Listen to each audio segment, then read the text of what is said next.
تو حاشر اپنے وقت فرق مٹاتے سارے مشرق مغرب دے لوگوں کی دعوت عامہ کہ ہن قوماں والی تے علاقے والی دعوت نہیں، یہ پیغام ساری دنیا دے لوگوں نے جن نے ہدایت پاؤنی نہ چشمہ جاری ہو گیا پی لو۔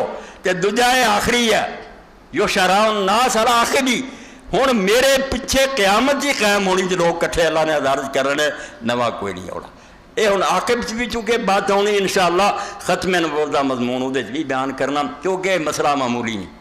یہ زمانے جنہ دجالاں نے بڑا الجھاتا اور کئی چھوکریاں نوں لالچ دے دے کے گمراہ کری جاندے بھئی نبی ہے تے نبی ہے، کوئی نہیں یہ گل وہ علاقب چل گئی۔ مگر یہ وچ بھی یہ معنی ہے کہ میرے بعد ہن قیامت ہی لوگ کٹھے ہونے، نبی نہیں ہونا۔ میں اور قیامت اس طرح ہے، ہن میرے بعد صرف آخری انجام۔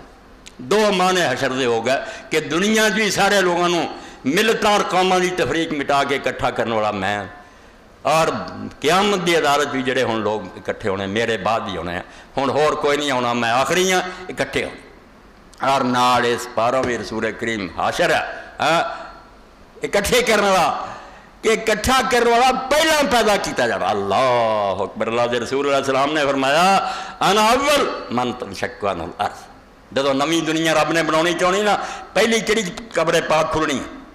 سب نبی ولی یہ بچے ہی ہونے ہیں، فرمایا میری قبر پاک پہلا کھلنی، اور سب تو پہلا جڑا اٹھایا جانا وہ میں ہی ہوں۔